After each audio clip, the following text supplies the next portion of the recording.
one of the top experts in the world on sales. King of collaboration. He's on the cutting edge, and what he does works. Jim Padilla. CEO of Gain the Edge. He is the leader when it comes to sales and conversions. A sales and business coach to some of the biggest names in the country. Jim Padilla is known as the go-to guy for all things sales.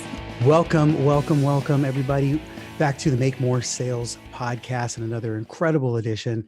Jim Padilla here, coming at you with another great experience and great opportunity to learn and grow and develop and evolve and change the game for you around sales. The whole focus of this podcast is how do we help you make more sales without having to become a sales expert, right? Nobody wants to have to go through the troubles, the stress, the anguish, the long marathon of becoming a sales expert, because most of you are never going to have that. You have too many other things going on. But you can do things and structure your life in such a way that people show up predisposed to wanting to buy from you. And so much of that is about who you are and how you show up to begin with, and what things you're bringing to the table that other people tend to be an instant reflection of. And so we're going to do our best to not get too ethereal for you here today, but these are just facts. This is the way it is. Sales at its core is a transfer of energy, and you have to have your energy flowing at peak state to be able to win people over and minimize the opportunity to let people fall away and not be able to help them solve their problems simply because you couldn't move them forward. That's the name of the game. That is the game we're trying to play here, so that you cannot lose opportunities to serve people. Sales just becomes the byproduct, right? So make sure that if you're in the Facebook group, we're coming in preview here. This is the unedited version. As we're recording it, please hit the like or the love button. Let us know that you're there. Let us know also if you're watching live or on the recording. Any questions that you have, type them in the chat here, because if we can catch them and feed them in, we will. If not, we will go back, and myself and or our amazing guest will also go back and answer those questions to make sure that you get that you don't leave unsatisfied, and that any questions you do have, we get addressed for you. So I'm going to do a really super brief introduction. I like to keep these as informal as we can, but I want to give you a little bit of background with our expert, Monica Bozinov. And she's very tired because she's been flapping her wings, flying all the way from Sweden to come to you today here on our podcast, a long journey as an international expert. And she basically uses money blocks to map out the true core issues that keep entrepreneurs from stepping to the next level in your business. It's really simple, but does that resonate? Does that resonate with you? Right. So I'm just going to dive in here. We've got some links and some opportunities to be able to connect with her, which will all be in the show notes, as well as any bonuses and gifts that she provides. But let's bring in here, so it's not just me babbling, but that it's us having a great conversation about how to help you make more sales. Monica, say hello. Hi, everybody. And thanks, Jim, for having me. Always such a pleasure to talk to you. Yeah, definitely. So glad to have you here, because this is something that we talk about often. The shifting the mindset, the inner game. My personal opinion is that inner game is 80% of anything you do, but in sales as well. Nothing's going to happen tactically until all the things are flowing internally, mentally, spiritually, energetically, all those things in alignment. Tell us, unpack more of what that statement that I shared a minute ago about that, that your money blocks are going to map out, are going to help, create the biggest challenges to you up leveling in your business and where you're headed. Yeah, well, honestly, it's all about my own mess. Right. That's where it started, because when I started my business, I was, you know how it is when you're passionate about something, and I knew what I could do, what I could help people with, and how I could transform them. And I was so certain that if I just get that message out, then people will line up outside the door and I will have a business up and running in no time, And of course, that didn't happen. And it was heartbreaking.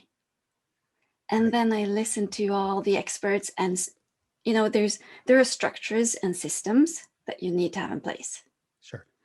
And I had studied marketing and international marketing, way back when, in that, the millennia that we left behind us. So I thought that I knew how to do this.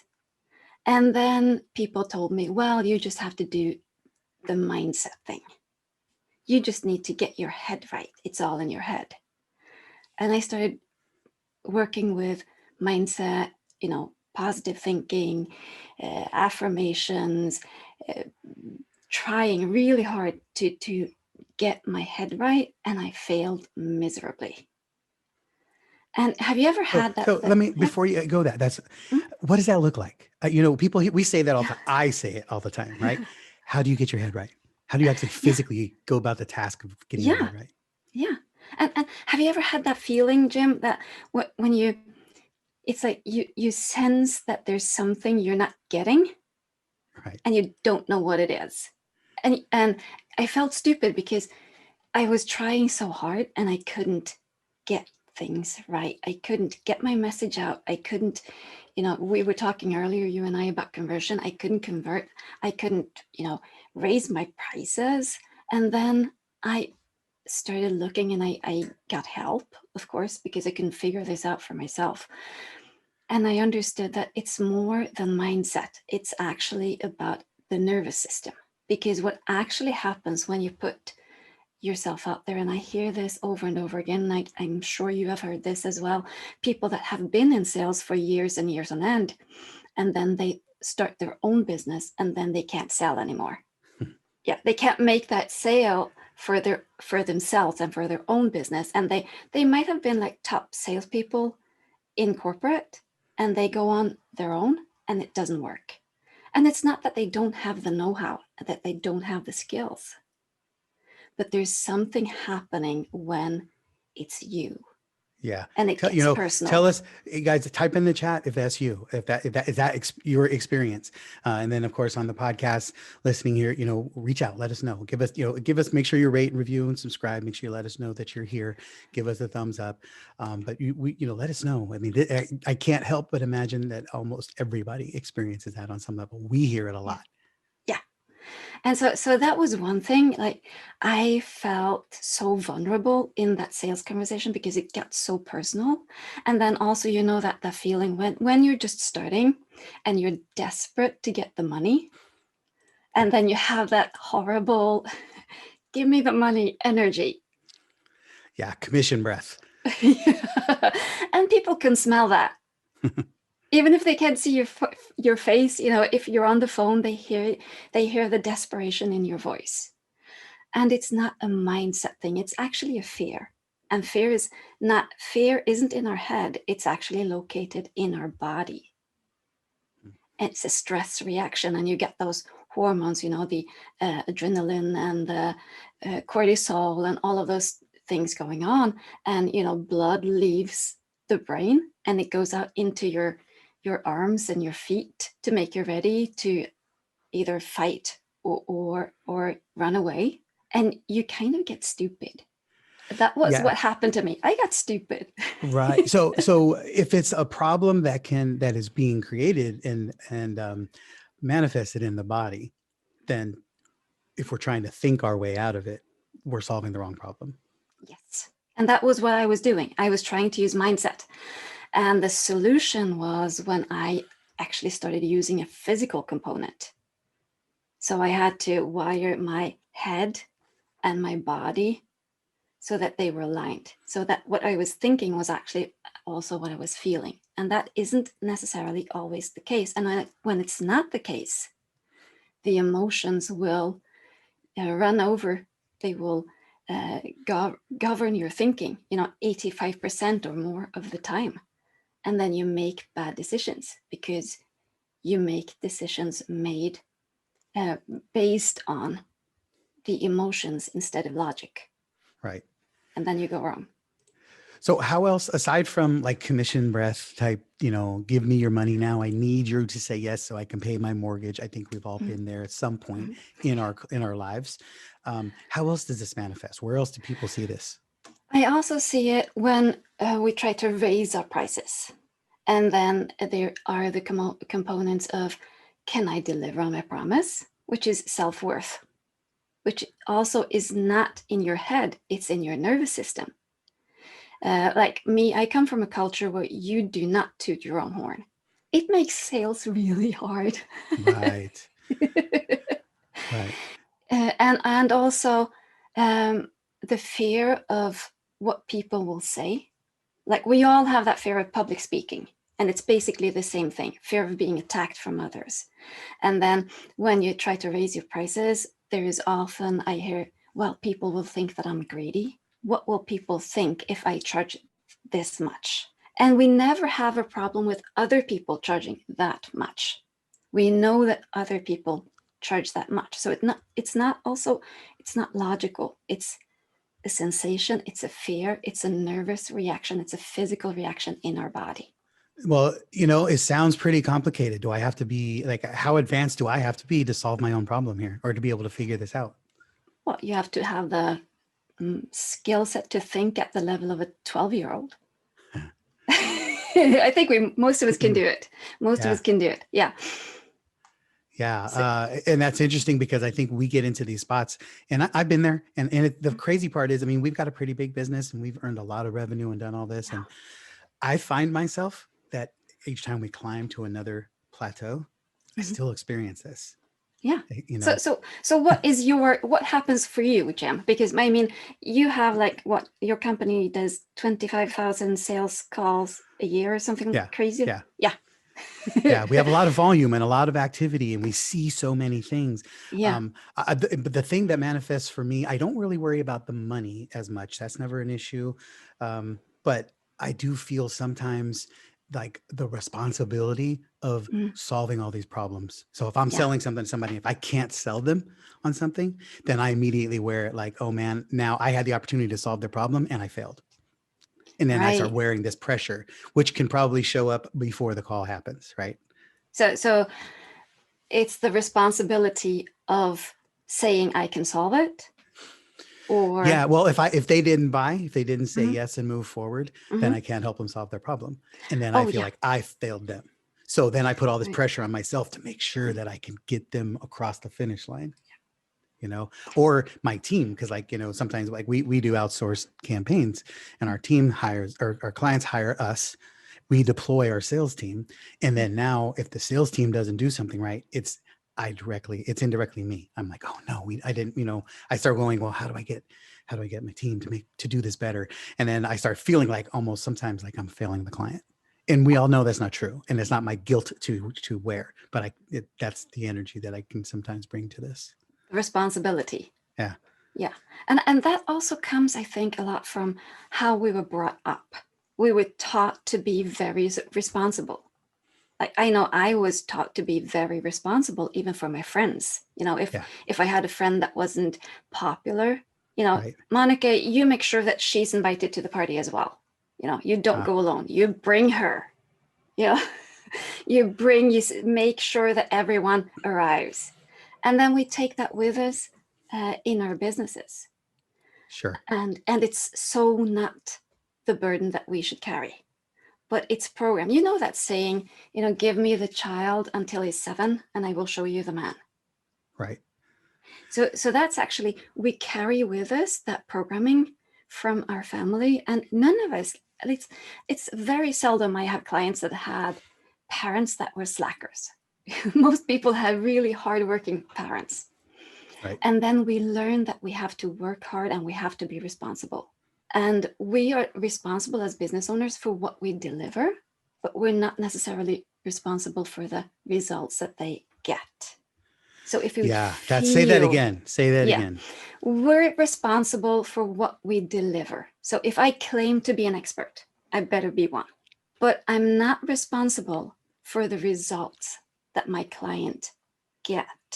And I think as a coach, I love that, because I tell that to my clients all the time.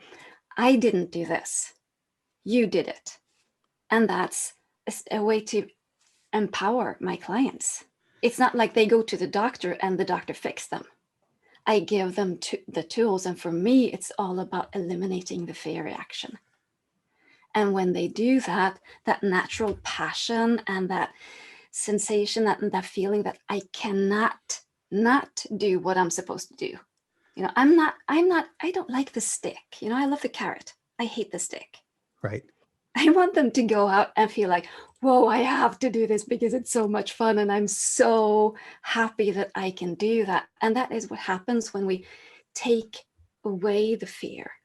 Then you don't have to use the stick. You don't have to use willpower, and the mindset comes naturally. So, you make this sound very, very simple. It is. So what are all the ways that we make it super complicated? How, if most of us are trying to heal thyself, and how are we doing that wrong? We're doing it wrong because we're using willpower, and we're trying, like, there are so many things that you can change by using habits. If I want to create different habits, then I change my mindset.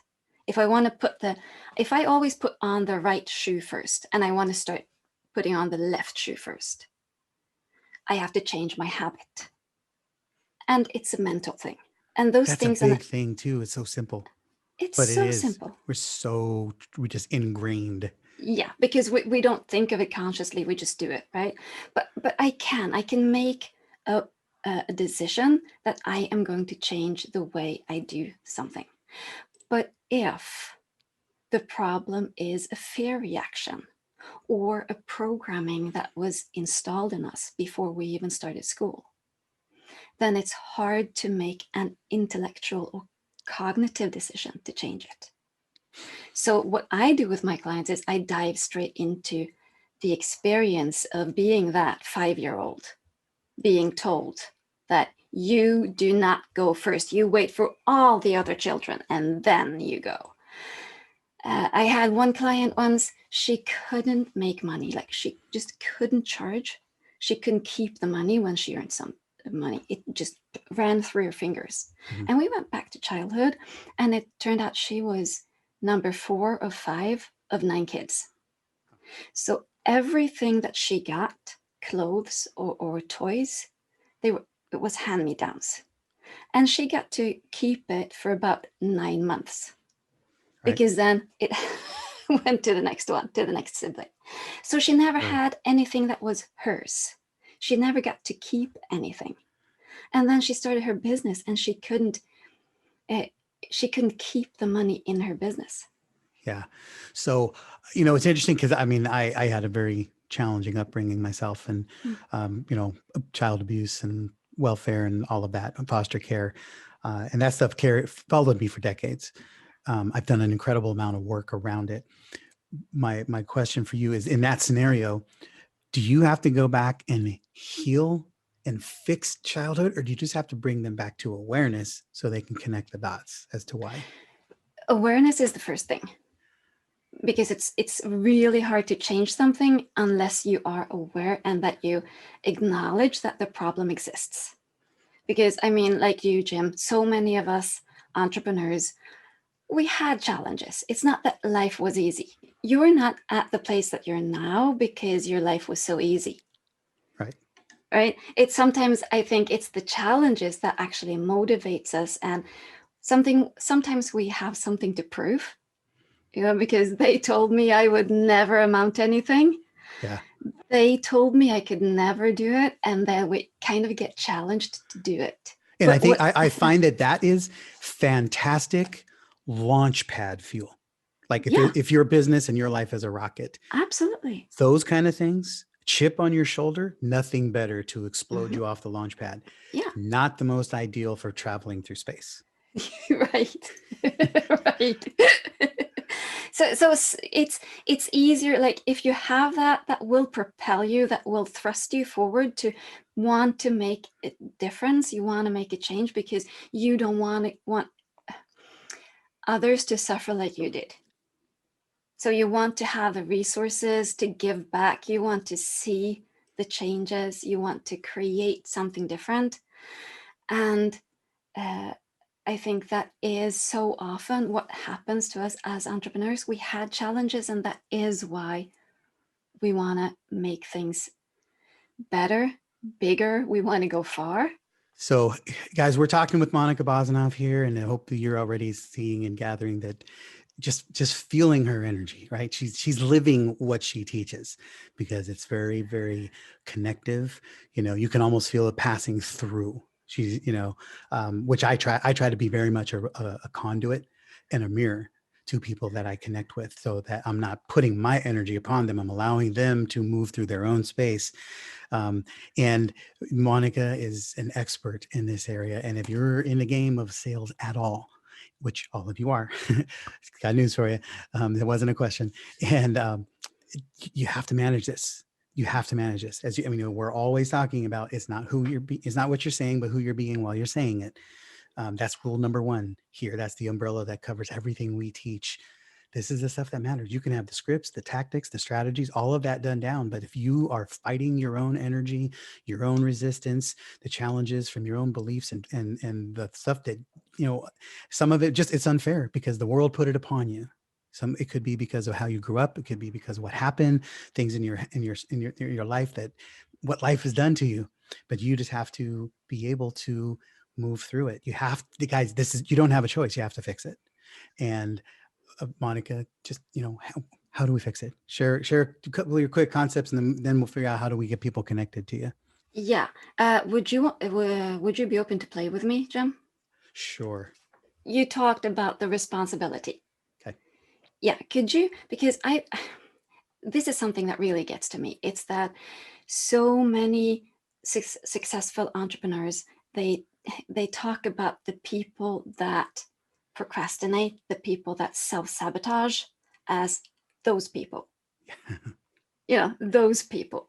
Yeah. And from what I see, it's about 10% of people on planet Earth. You can just tell them what to do and they will go and do it. They will just follow instructions and they will succeed. The rest of us, there's a name for people like us, Jim. We're called human beings. Yeah. Yeah. And we procrastinate, we blame ourselves, we self-sabotage, we question ourselves. It's human behavior because we had challenges. We sometimes we were attacked. What you went through growing up, that really happened. Right. It's not like it didn't happen. It happened.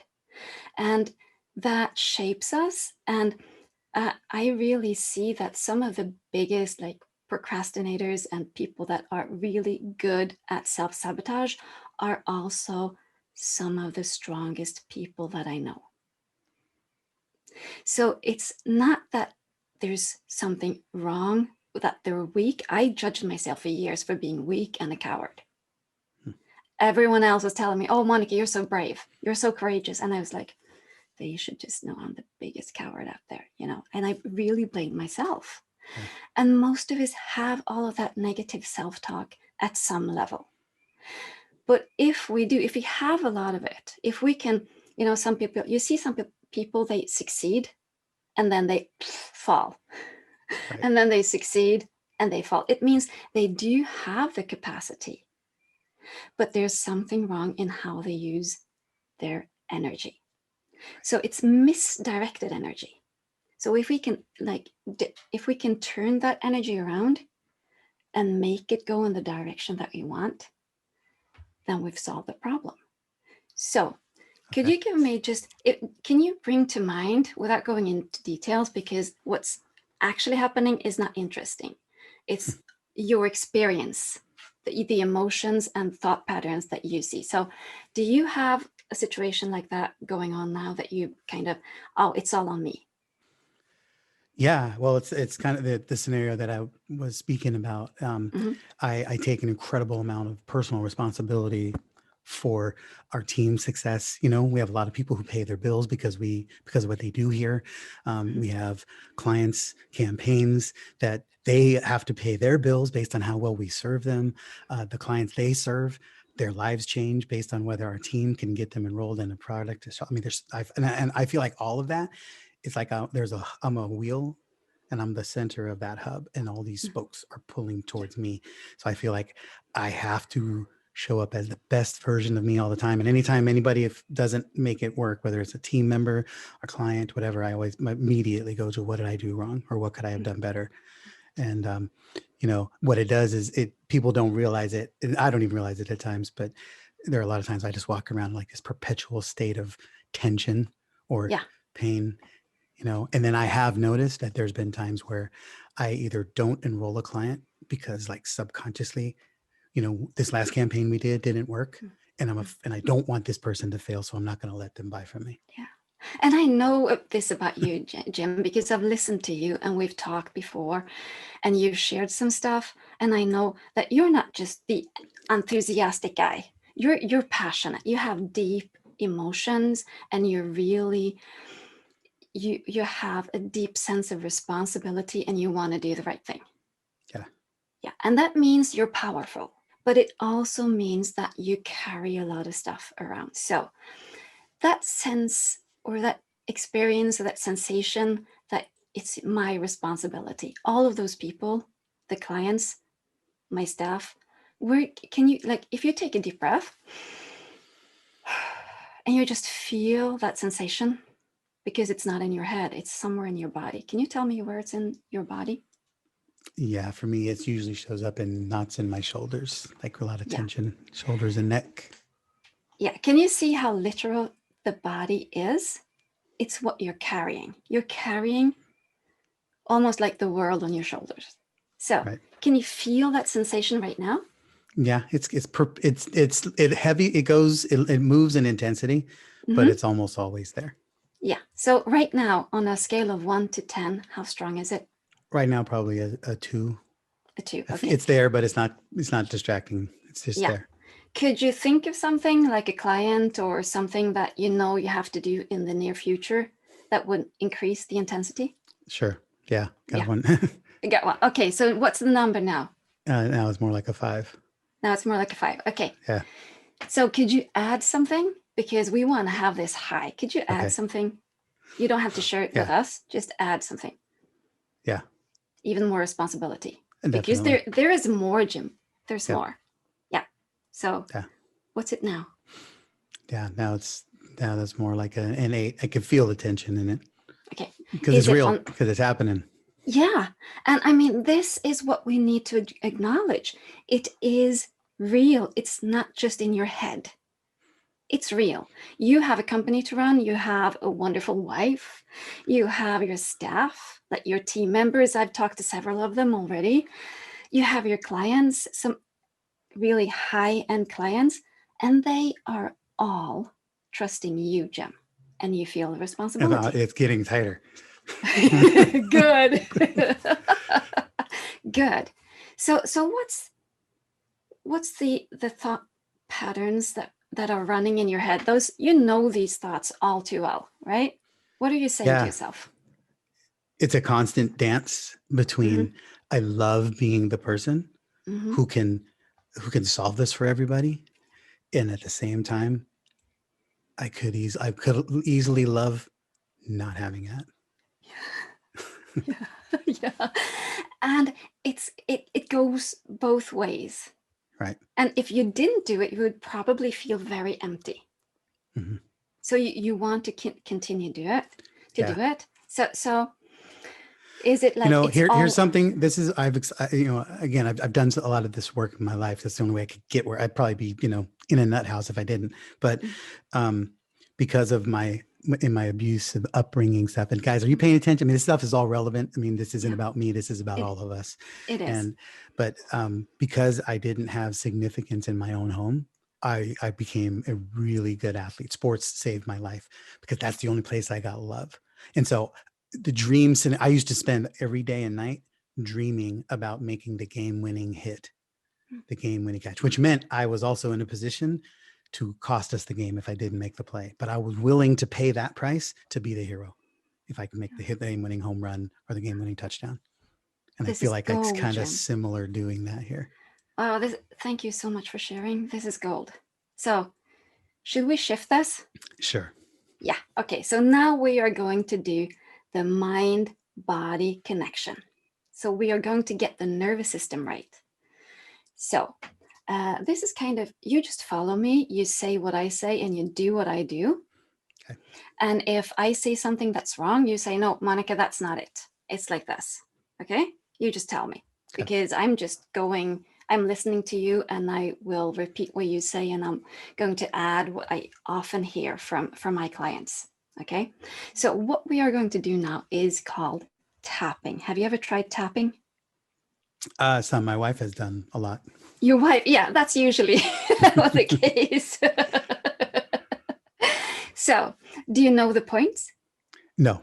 No. Okay, so I'll just show you real quick. Okay. Look, it's spring in Sweden. We have sun. Yes. Yeah. Yeah. So the first point is exactly where the eyebrow starts. So not the forehead, where the eyebrow starts. Here. So you can feel the first here. And then it's side of the eye, right, where the bone ends. It's under the eye when you look straight ahead. It's under the nose. And then the crease of the chin, where the collarbone meets the breastbone. And you can just like use your whole hand like this. And then top of the head. So there are more points, but in front of camera, that's the ones that are easiest to use. And you notice we go down the body and then we stop on the head. It's just to make it easy to remember. Because I like easy, As I said, I don't like the stick, I like the carrot, and I like fast, and I like easy. Sounds good. Yeah. So just tap along and say what I say, okay? Okay. Yeah. I was never acknowledged. I was never acknowledged. I didn't mean a thing back home. I didn't mean a thing back home. No one listened to me. No one listened to me. No one saw me. No one saw me. So I went into sports. So I went in sports. Yeah. And I became the hero. I became the hero.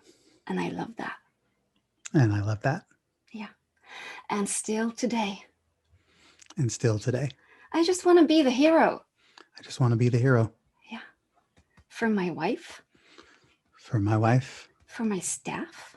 For my staff. For my clients. For my clients. I want to be the hero. I want to be the hero. And that's a tough burden to carry. And that's a tough burden to carry. Yeah. And I'm thinking right now of a couple of things that I need to do. I'm thinking right now of a couple of things I need to do. I need to fix this.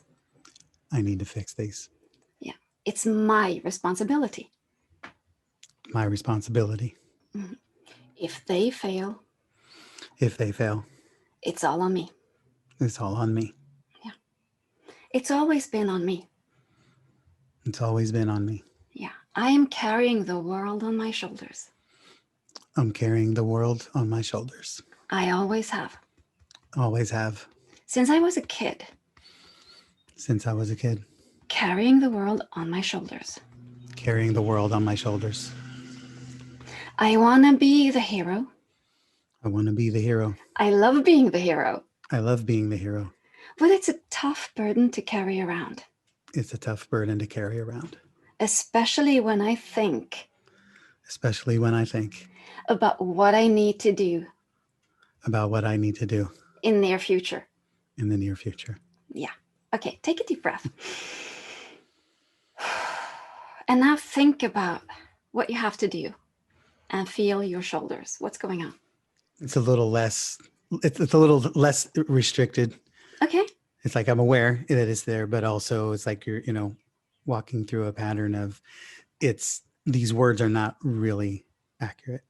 It's like it's not my responsibility. I just think that it is. So on a scale of 1 to 10, how big is that sensation in your shoulders right now? Probably like a 4 or 5. Okay, so what's left in the 4 and 5? Just the reality that it's a thing. It's there. I have one of those clients we're meeting with today. Okay. And then one of those team scenarios is we're in the middle of right now. So we're actually dealing with. So it's present. It's present. Okay, let's tap on that. Okay. This thing is real. This thing is real. It's actually happening. It's actually happening. I'm meeting that client today. I'm meeting that client today. Yeah. And sometimes those meetings feels like it's make it or break it. Like it's make it or break it. Mm-hmm. It could go really, really well, It could go really, really well, or it could be a disaster. or it could be a disaster. It's probably not going to be, And it's probably not going to be, but it could be. but it could be. Yeah. There's always a chance that something could go wrong. Always the chance that something could go wrong. I honor that something could go wrong. I honor that something could go wrong. But most of the times, But most of the times, I am the hero. I am the hero. I love being the hero. I love being the hero. I love fixing people's problems. I love fixing people's problems. And I'm really good at it. And I'm really good at it. Okay, take a deep breath. So think of that meeting with that client and all the stuff that you have got going on. So 1 to 10. Yeah, it's like a 1 or 2. Okay. Yeah. So what is going on in your head right now? It's instead of focusing on the potential that things could go wrong, it's the reality that most of the time it's not, and that we are. Yeah. I mean, I am. I do like being the hero, and it's because I've gotten good at being that. Yeah. And we usually come up with the right solution. Yeah. And at least the right path. So can you see what we did during the tapping? We kind of validated the fear instead of pushing it back down, because then, when we push things down, they tend to come back up. Yeah. And they come back up in that instance that we don't need it to come back up, right? Right. The more the pressure rises, and then during that meeting, in that sales conversation with that client, and you feel like, oh, something went wrong, something's off, and then it hits you. Yeah. So if we can validate that, acknowledge it, and say that this is real, Right. It's kind of like taking out the gremlins. Yeah. And looking at them and realizing, well, it's actually not that big. So we are actually, while we're doing the tapping, we're reducing the stress response, because stress, whatever it is always some kind of fear. Yeah.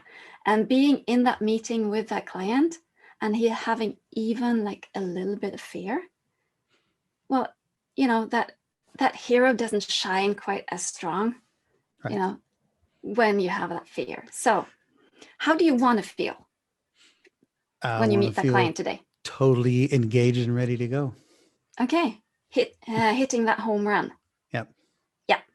Because you Yeah. know how to hit that home run, or Yep.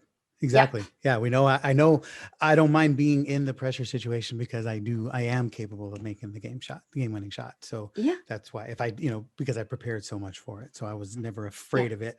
And I was okay with everybody with failing and losing the game because the play came to me and I messed up, because I knew that more often than not, I could make the play. Yeah.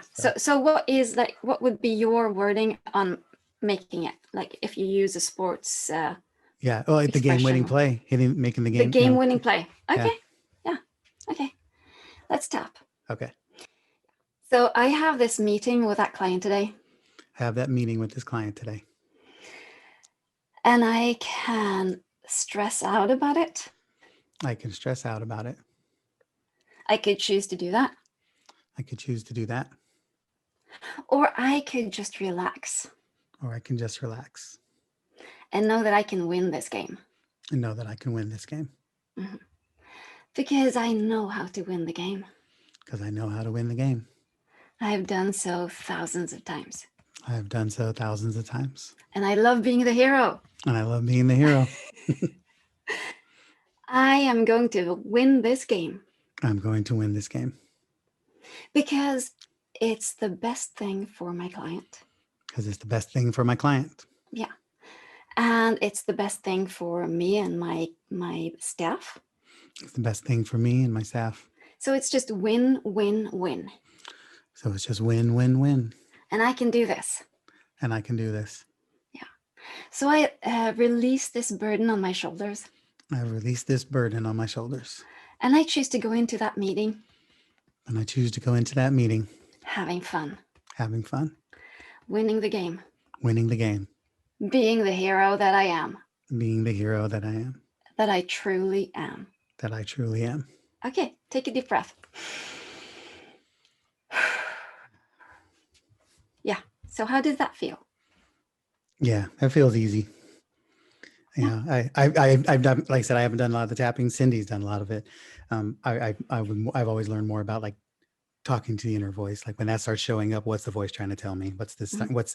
What's this knot in my shoulders? What message is it delivering? Because there's something in it, right? Yeah. So it's always been able to engage that and then realize that it's either nonsense or something that is either uncontrollable or completely controllable. But either way, I need to do something, right? Yeah. So And also, it's not nonsense, because you have been in that situation so many times in your life, right. when it was serious, when it was real, that threat was imminent.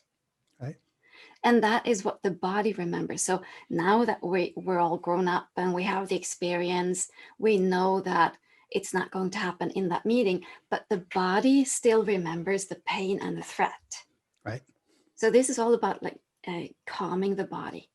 And some of us has it really, like I had a lot of trauma in my body. So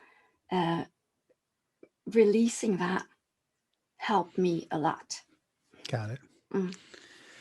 All right, this is awesome. This is great. Just I'm happily be the guinea pig for you all, and those of you listening on the podcast. Make sure you go to the YouTube page because you'll be able to see the video of all of this as well. And of course, those of you who are getting the preview here in the Facebook group, then you get some access.